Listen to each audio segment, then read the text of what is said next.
tired, or is it still pain, or what is the problem with playing more in that area? Just out of shape because he hasn't played? I didn't realize the ripple effects that statement would have when I made it at the Valley Media Days, but I'm glad I made it because I need everybody to understand that Teak Bowl will never be healthy this season. Yeah. Ever. He will never be back to full speed.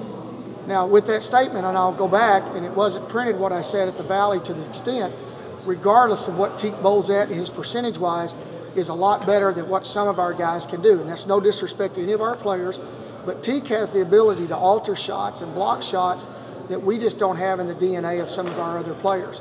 And even if Teak's at 60, 70%, he's able to do that.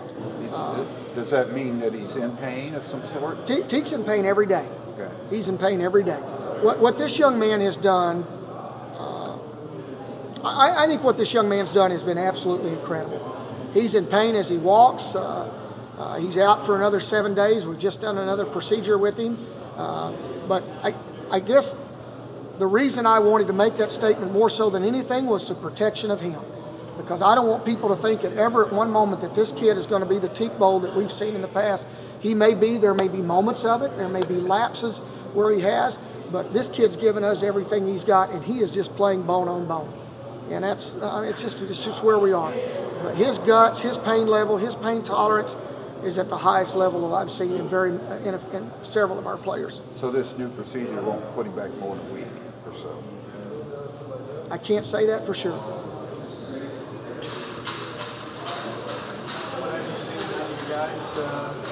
Notice the difference, I guess, having had the keeper versus previous years where you're at right now? I think one of the things, Darren, that we noticed that we're able to get into stuff a lot faster, quicker, because normally at this time of the year you're teaching the freshmen, this is the spot you need to be in, this is where you need to go, and that's one of the advantageous things that came out of Cuba is that these guys know exactly what we're doing. Now, with that being said, when we went to Cuba, we didn't run any plays, literally, we just played one segment of this is kind of how we're playing, read, and all this stuff.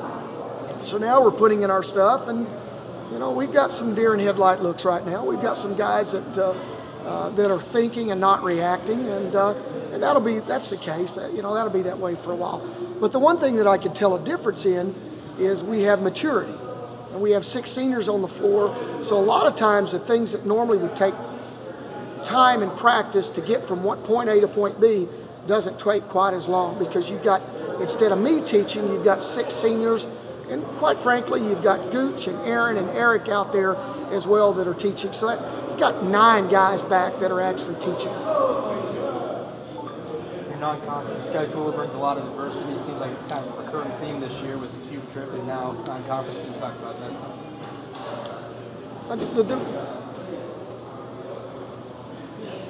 The whole goal in the non-conference schedule was to give us the best opportunity to prepare ourselves to win a conference championship, to play in postseason, and if you're not fortunate enough to win it outright, to put yourself in a position to get an at-large bid. I think we accomplished that. I knew what I was doing. I didn't tell anybody. I didn't even tell my staff until the last 2 weeks prior to the announcement of Kentucky. I didn't tell anybody. I take that back. I told Coach Kill what we were doing with the Kentucky game, or what I was doing, and there was one other member on my staff that's in charge of scheduling that knew about it. But I didn't talk to anybody. I didn't even tell my wife. Matter of fact, my wife was really upset. The first she heard about it was when you guys released it. Seriously, I didn't tell her.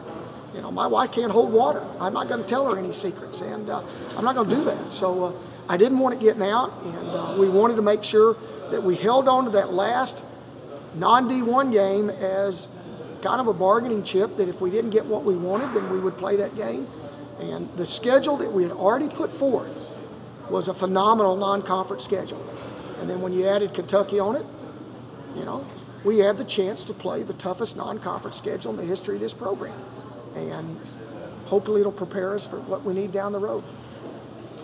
What can you tell us about the new defensive system you're installing this year, Barry?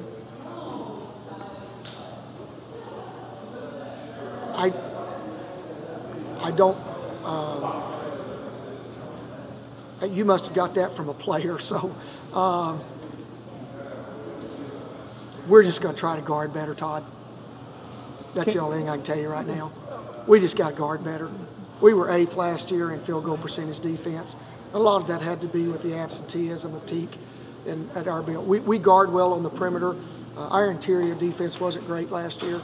We're trying to improve on that. So we've tinkered with a couple of things. I don't want to be open about what we're doing defensively right now. I just don't. I don't think that's fair for our schedule and our opponents. Well, how well have they bought into it? When you have 6 seniors and 2 juniors, oh, they're like an old stubborn mule. They're a lot like me. I mean, change is hard at times, but I think for the first time,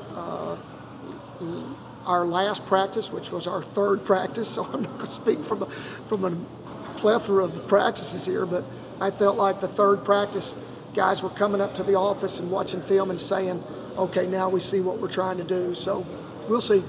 I think it's going to be a huge help for us. What do you like out of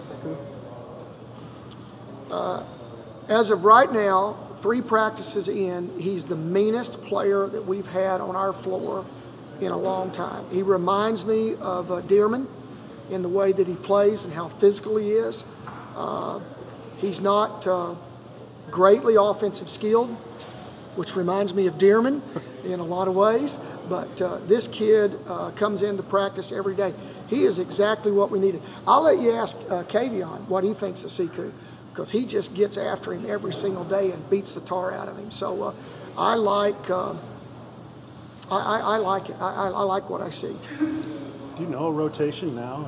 And if not, when do you feel like you have to know? Yeah, we've got pretty good rotation in our mind. It's right now we've got 8 guys, 9 guys, Mike, that we feel good about. So, but yeah, I think I'm pretty comfortable with our rotation. So you've got whomever the 5 starters are going to be. It doesn't matter. We're going to play 9 guys.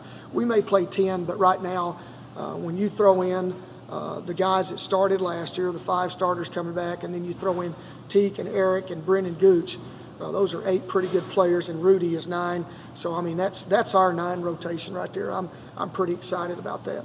You were pretty good with 6 or 7 last year, but can you see that with a healthy team being at 6 and 7? No. If we're at 6 and 7, we've got problems. Right. Because last year, if you guys, and we've watched the Illinois State game today as a staff, we've been watching the Illinois State game. We ran out of gas.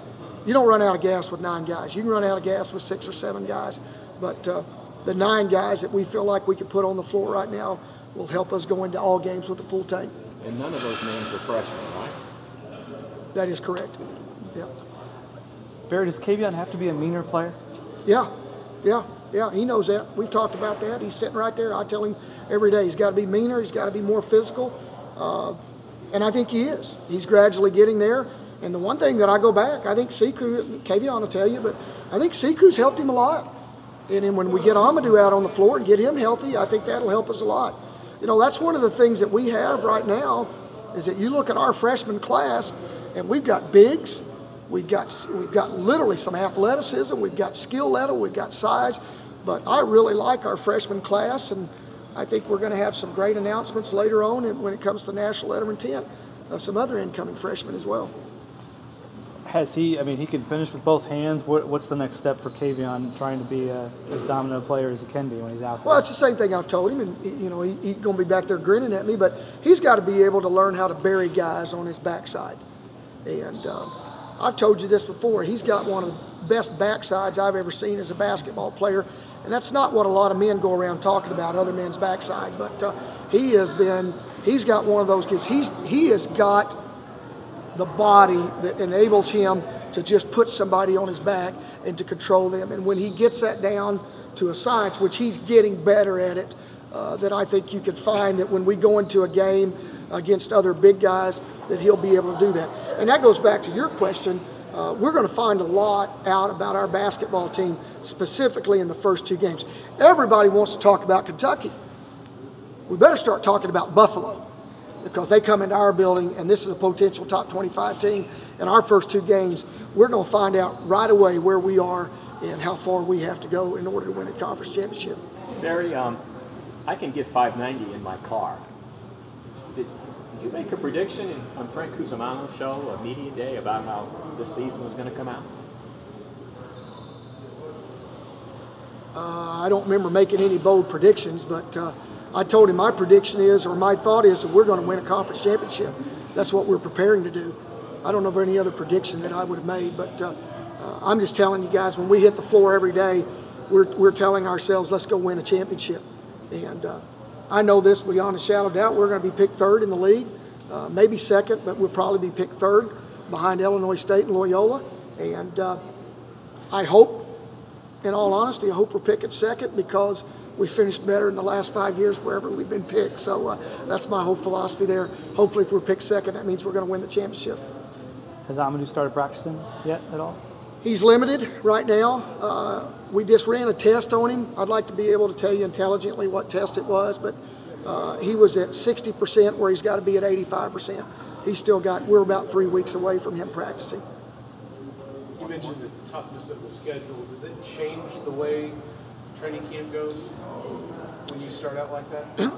It doesn't change our preparation, Darren. Our preparation is the same it's always been. I think it changes everything.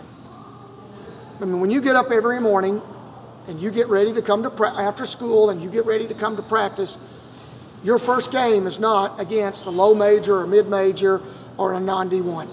Your first game is going to be in front of 23,500 in Lexington, Kentucky. So and not, quite frankly, that's why I felt like it. That's why we held that date the whole time. Is let's find a game that we catch our guys' attention and let our guys know this is what we're preparing for. And we knew we had Buffalo right on the back end of it. So we'll see. I hope it pays off. I'm banking on that it will.